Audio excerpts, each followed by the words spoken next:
አዎ ይሄን ፕሮግራም ታውቂዋለሽ? እከታተላለሁ። አዎ እንደው አመጋገብሽን ለመቀየር እየሞከርሽ ነው? እየሞከርኩ ነው። 53 ዓመቴ ነው። ክብደቴ 60 ነው። የወገቤ ልክ 82 ነው። ክብደትሽ ስንት ነው? 60። ቁመትሽ ስንት ነው? ሜትር ከ63 ሜትር ከ63 ኪሎሽ ስንት ሆነ? 60። የወገብሽ ልኬት 82። 82 ቆንጆ ነው። እስካሁን የነገርሽኝ ዳታ መጥፎ የሚባል አይደለም፣ መጥፎ አይደለም፣ ግን ያው ቆንጆ ነው። ኢሹ አለ መድኃኒት የጀመርሽው ወይ የሚታወቅ ነገር? ምን አስም ነው ያለብኝ እና አለርጂ ነው ያለብኝ። አስምና አለርጂ ያለብሽ መቼ የመጣ ነው? አስምና አለርጂው አስሙ ቆየ፣ ግን የሚያሰቃይ ምናምን አይደለም። ይህን ያለ መድኃኒት ምናምን ነው ያለሁት። ብዙ አንዳንዴ ሲያስቸግረኝ ጉንፋን ሲይዘኝ ፎስተር እጠቀማለሁ። ምግብሽን መቀየርሽ ብዙ ጥቅም አለው አይደል? አሁን ስትረጂ ሆዴን ውጥር አድርጎ የሚይዘኝ ነገር ነበር እና ከጡቴ ስር ደግሞ በጣም የሚከብደኝ ነገር ነበር። አሁን የቀየርኩ ምናምን ቀለል እያለኝ ነው። ስንት ጊዜ ሆነሽ ከቀየርሽ? አይ ገና ሳምንት ነው። ሳምንት ብዙ ለውጥ ይኖራል። ባይዘ በትክክል ካደረግሽ በሳምንት እንኳን ብዙ ለውጥ ታያለሽ። ግን አንዳንዴ ጠዋት ጠዋት ወተት በቡና ልምድ አለብኝ እና እሱን እጠጣለሁ። እንግዲህ ስኳር የለብሽም፣ ግፊት የለብሽም፣ ያን ያክል ከፍተኛ የኦቤሲቲ ኢሹ የለም። ይሄን ነው እያየው ያለሁት። ልክ ነኝ? ልክ ነኝ? ግን ምንድን ነው የተረዳሽው? በተለይ እድሜያችን እየጨመረ ሲመጣ ሰውነታችን በደንብ መመገብ አለብን አይደል? እሱን እየገባሽ ያለው ብዬ አስባለሁ። ለመከላከል ነው። ቀሪ ነው ለመከላከል ብቻ ሳይሆን ቀሪ ዘመንሽን በብርታት በጤና ማለት ነው። በተለይ ሴት ልጅ ላይ ከዚህ እድሜ በኋላ አጥንት እየሳሳ ይመጣል አይደል?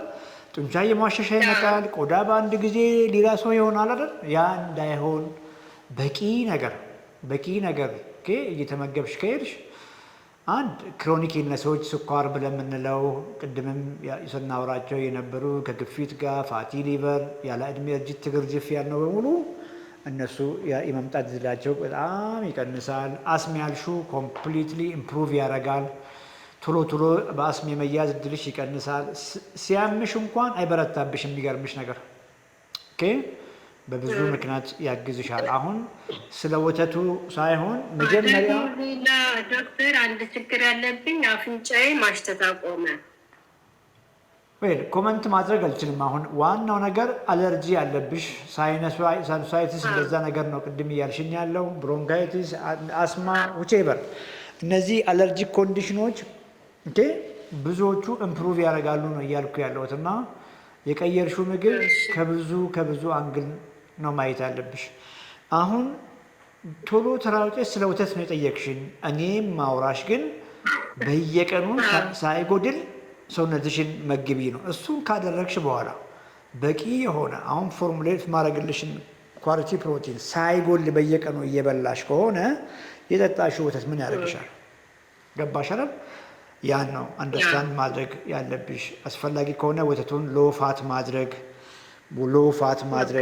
ወይም ደግሞ እነዚህ የአልመንድ ሚልክ ምናምኖች አሉ አይደል? አልመንድ ሚልክ፣ ሶያ ሚልክ እነዚህን መቀየር።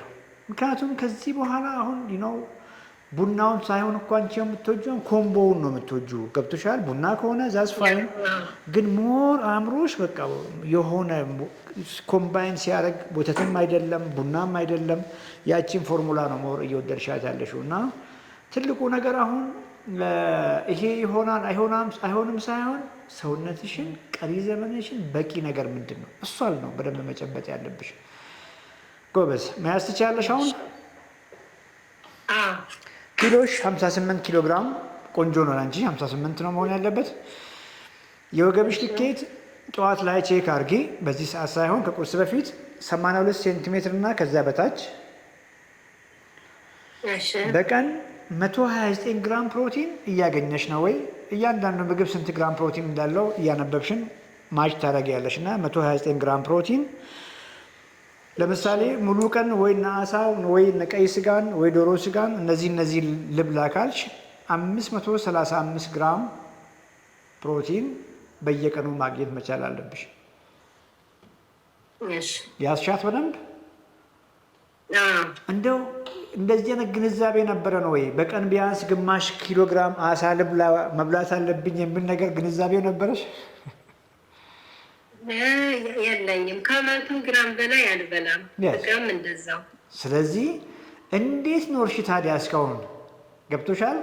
እንደ ነገሩ መኖር በዩ ብዙ ነገር እየጎደለ ነው ስትኖር የነበርሽው ነው እያልኩሽ ያለሁት። ገብቶሻል? ስለዚህ በቃ የተአምር ያክል ነው ሰውነትሽ ላይ ለውጥ የምታየው። ልጅነትሽ ይመጣል፣ ኢነርጂሽ ይመጣል፣ በቃ ብርታት ይመጣል። ከዚህ በኋላ እንደ አዲስ ነው ሁሉ ነገር የሚሆነው እና ከፍ አድርጊያት። እሺ ከፍ አድርጊያት። እሺ ግን አንድ ጥያቄ መጠየቅ እችላለሁ? ግሉተን ፍሪ ፓስታዎች እና እነዚህ የሽምብራ ፓስታዎች፣ የምስር ፓስታዎች ምናምን አሉ። እነሱ ግሉተን ፍሪ ፕሮቲን ምናምን ናቸው የሚሉት ምን አሁን ይጠቅመናል ብለሽ ነው? ቢኮዝ አንቺ አሁን የግሉተን ሴንሲቲቪቲ ኖሮብሽ ስለሱ አይደለም እያወራን እኮ ያለ ነው። ኦኬ ያ ፓስታ ኦኬ ግሉተን ፍሪም ሆኖ ግሉተን ይኖረው ካርቦሃይድሬት እኮ አለ። ካርቦሃይድሬቱ አለ አይደለ? ኤነርጂው አለ። በዚህ እድሜ የትኛውን ከባድ ኤክሰርሳይዝ መሰሪ ልጅ ሆነሽ ነው እንደው ፓስታ ልብላ እያልሽኝ ያለሽው? ጤፍ ግሉተን የለም። ገብቶሻል? ጤፍ አሁን ግሉተን ፍሪ እኮ ነው። አሁን ቅድም ባልኩሽ መንገድ የግሉተን ሴንሲቲቪቲ የአንጀት ችግር ያለባቸው ሰዎች ብዙ አይደሉም። ጤፍን ይበሉታል አይደል? ይበሉታል፣ ይመገቡታል። እኔ የማወራው ስለ አንቺ ነው። አንቺ አሁን የግሉተን ኢሹ ቢኖርብሽ ስለሱ ትንሽ እናውራ ይሆናል። ጠቃሚ አይደለም እሱ፣ የትም አታደርጊውም ነው። አሁን ከግሉተን ማስታወቂያ ግሉተን ፍሪ ነው ሄልዚ ነው ምናምን፣ እሱ ጀስት ማርኬቲንግ ነው እያልኩሽ ያለሁት። ስቲል ከፍተኛ የሆነ ስኳር እዛ ውስጥ አለ። ዳቦ የሚያቆምሽው እንጀራው የሚያቆምሽው እዛ ውስጥ አለ። ያ ፓስታ ግሉተን አለው የለውም ከውስጥ ስላለው ስኳር አይደለም እያወራ ያለው ነው እያልኩሽ ያለሁት። ደስ የሚሉን እኮ ብዙ ምግቦች አሉ። ስለሱ አይደለም እዚህ ጋር ዲስከስ የምናደርገው። እሺ ቀሪ ዘመንሽን ከመተኛትሽ በፊት ዛሬ ግማሽ ኪሎ ግራም ምናምን የምትሞላ 535 ነው ያልኩሽና እሷን ጨርሻለሁ ወይ አሳ ልበላም ማለሽ፣ እንቁላል ምንድን ነው ስጋ ልበላም ማለሽ፣ ዶሮ እንደምንም አድርገሽ ከእርጎም ከግሪክ ዮገርቱም አድርጊና ከእንቁላልም አድርጊና ከአይብም አድርጊና የተወሰነውን ከዛ አግኝ። የተወሰነውን ከዛ ከገፋሽ በኋላ የቀረችዋን ሩብ ኪሎ ምናምን አሳ ብትበይ እሱ ጎርጎና ብዙ አትክልት አድርጊ። ፍራፍሬ መብላት ትችያለሽ አንቺ ከዚህ ጋር ተጨማሪ ጥራጥሬ ትችያለሽ። ካሮት፣ ቀይ ስር፣ ድንች፣ ስኳር ድንች። እንዲሁ ምን ጎሎ ነው እንደውም ፓስታ ግሉተን ፍሪ የምትይ ቢል ምናምን ዌል ዋናው ነገር አሁንም ምግብን እንድትፈሪ አይደለም ብዬሻለሁ። ትልቁ ነገር ይሄ ለአንቺ ብቻ ለሁላችሁም ነው። መጀመሪያ ላይ ሰውነታችን የሚፈልገውን ነገር መስጠታችሁ ላይ ሹሩ ነው። ያን ካደረግሽ በኋላ አምሮሽ የበላሹ እንጀራ አምሮሽ የበላሹ ግሉተን ፍሪ ፓስታ አይደለም ኢሹ። ዋና ምግብ አታርጊ ነው እያልኩሽ ያለሁት። ገባሽ? የተወሰነ ግንዛቤ ያገኘሽ? በጣም ገብቶኛል። ባለቤትሽስ? ባለቤቴ ስኳር አለበት፣ ግፊት አለበት፣ ቦርጭ አለበት። ግን እኔ አልፈለገም እሱ ፎሎ ለማድረግ። ግድ የለሽም። ምክንያቱም የግንዛቤ ኢሹ ነው ሊሆን የሚችለው እንጂ ማንም ቢሆን የያዘው መንገድ ምናልባትም መድኃኒት እየወሰደ ስለሆነ በመድኃኒቱ ላይ ተማምኖ ሊሆን ይችላል። መድኃኒት እየወሰደም አይኑ አደጋ ላይ እንደሆነ ኦኬ፣ ኩላሊቱ አደጋ ላይ እንደሆነ፣ ልቡ አደጋ ላይ እንደሆነ፣ ስትሮክ ደጁ ላይ እንደሆነ፣ በድንገት ለብዙ ነገር ሊደረግ እንደሚችል ግንዛቤው ስላሌለው ነው። እና አንቺን ትንሽ ላውራሽ። እሱ ዳቦ ካልበላውኝ መድኃኒት መውሰድ አልችልም ነው ጦርነቱ። ኮመንት ላይ ትንሽ ሚዩት አድርጊና ኮመንት አንብቢ። ስለ ባለቤትሽ ኮመንት አንብቢ። ቢኮዝ 239 ሰዎች እርግጠኛ ነኝ ስራ የፈቱ ሰዎች አይደሉም፣ ለረጅም ጊዜ ስማሩ የነበሩ ሰዎች ናቸውና ሚዩት አድርጊና እስቲ አንዳንድ ነገር ይመክሩታል።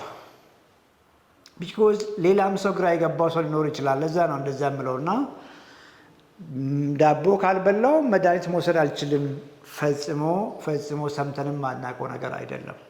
መጀመሪያውኑ ለስኳር በሽታ የዳረገውን እንዴት አድርጎ ነው ሰው ግራ የሚገባ ነገር ነው። ለስኳር በሽታ የዳረገውን አመጋገብ እየወሰደ የተለየ ነገር መጠበቅ አይችልም።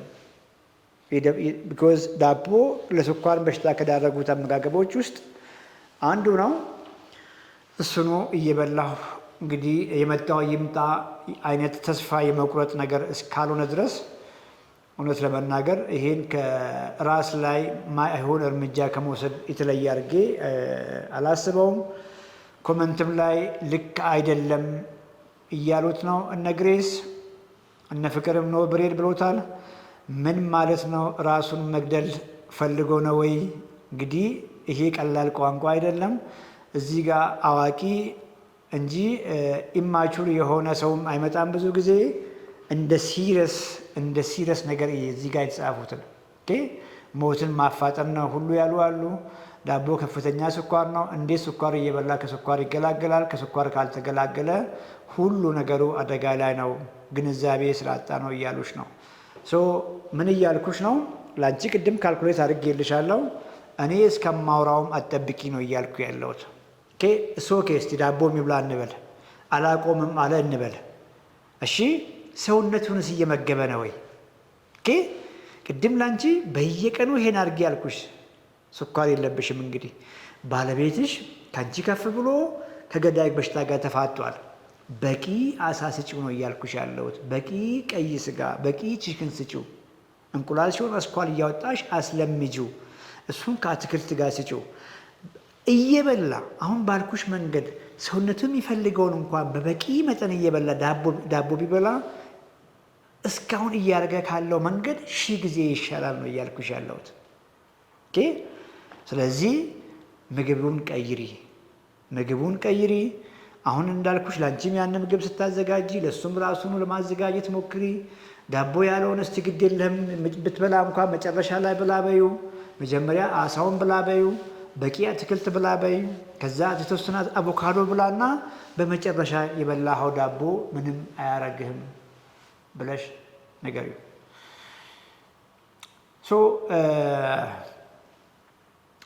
የሚገርም አንዳንድ አጋጣሚዎች ይገርማሉ። እና ዛሬ ኦፊስ የመጣ ሰው ምናልባት ስሙን መጥቀስ ስላልፈለግኩ ነው። አንደኛ ክፍል አብረን ተምረናል አለኝ። ኮምፕሊት አላስታውስም። አሁን ከሀገር ውጭ ነው የመጣውና ቤተሰቦቹን ነገረኝ። ቤተሰቦቹ እንዳጋጣሚ እዛው ያደግኩበት አካባቢ በጣም የሚታወቁ መልካም ሰዎች ናቸው። በጣም ነው የማውቃቸው። እና አወራን። ስለ ሴት ልጁ ነገረኝ። ሴት ልጁ አይ ቲንክ ወደ 60 ኪሎ ግራም ይሆን 50 ኪሎ ግራም አካባቢ ትርፍ ፋት አላት በ23 ዓመቷ። ባለቤቱ ከግፊት ጋር ነው የምትታገለው፣ ከታይሮይድ ኢሹ ጋር ሃይፖታይሮይዲዝም ጋር ነው የምትታገለው። በስልክ አገናኘኝ። እሷ አልመጣችም፣ ከሀገር ውጭ ነው ያለችው። ስለሱ ነገረኝ። እኔ ምንም የለብኝም ማለት እንግዲህ ይህን ፕሮግራም እየሰማ ከሆነ ጉድህን ስማና እኔ ምንም ችግር የለብኝም አለ። ተው ግድ የለም አልኩት። ኤሌመንተሪ ከኔ ጋር ከተማረ እንግዲህ ኩያዬ ነው። ኤኒዌይ ቼክ አደረግነውና 16 ኪሎ ግራም ፋት አለህ አልነው። ደነገጠ በጣም። ኤኒዌይ በዳቦ ነው ይሄን ያነሳሁት። ባለቤቱም በስልክ ሲያወራኝ የዳቦ ነገር አይሆንለትም አለችኝ። በጣም ነው ዳቦ የሚበላው አለችኝ። እና ገርድ አለብኝ አለኝ። ገርድ ማለት አሲድ ወደ ላይ ከጨጓራ ወደ ላይ የሚሄድ አይነት በመሄዱ የሚመጣው ያው የጨጓራና የጉሮሮ በሽታ ነው። ጋስትሮ ኢሶፋጋል ሪፍላክስ ዲዚዝ ነው የምንለው። እና ነገርኩት። ይሄ ራሱ ከዚሁ ከመወፈር ጋር ነው የሚያያዘው። ከኢንሱሊን ሬዚስታንስ ጋር ይያያዛል። ከኦቨር ፋትነስ ጋር ይያያዛል። 16 ኪሎ ግራም ፋት ለዚህም ይዳረግሃል። እባክህን ዳቦ አቁም አልኩት። እኔ ዳቦ ስበላ እኮ ነው የሚሻለኝ የሚመስለኝ አለ። ማይገናኝ ነገር ማለት ነው። እና አትዘይ እንደነገርኩት መዘናጋት እንደሌለበት፣ ምክንያቱም ስኳሩ ኖርማል እንኳን ቢሆን ግፊቱ እንኳን ኖርማል ቢሆን 16 ኪሎ ግራም ፋት ብቻውን ብቻውን ያ ኢንፍላማተሪ የሆነ ሆዱ ውስጥ የተሰገሰገ ፋት ብቻውን ለስትሮክ ሊዳርገው እንደሚችል ለሃርት አታክ ሊዳርገው እንደሚችል ከሱ ጋር ተያይዞ ባለ ክሮኒክ ሎ ግሬድ ኢንፍላሜሽን ኢቭን ለብዙ ካንሰሮች ከዚህ እድሜ ጋር በኋላ ተያይዞ ሊዳርገው እንደሚችል ተነጋገርን። እንግዲህ ድጋሜ ዳቦ የሚባል ነገር አላይም ብሎ ነው የሄደው።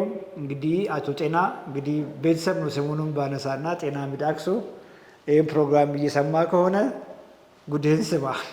ለምስ ቤት ጠራ ካልክም እንግዲህ በዚህ አጋጣሚም እንግዲህ ያመሰግናለሁ። ኮዛችንን እንግዲህ ሰፖርት ስላደረክ እጅግ እናመሰግናለን። እንግዲህ ምናልባትም አንተ ያደረግከው ነገር ቀላል ሊመስል ይችላል። እኛ ግን ብዙ ሰዎችን ጊቫዌ አድርገን እናግዝበታለን። ዛሬ እንግዲህ አመስግኖት ቢያንስ ቲክቶክ ላይ ለአራት ሰው ጊቫዌ እንግዲህ እሱን በማስመልከት አቶ ጤናን አመስግኖ የቲክቶክ ላይ አቶ ጤናን አመስግኖ 4 ሰው ጊቫዌ እንሰጣለን። ፍቅር በኋላ ላይ አስታውሽኝ። ይበቃሻል።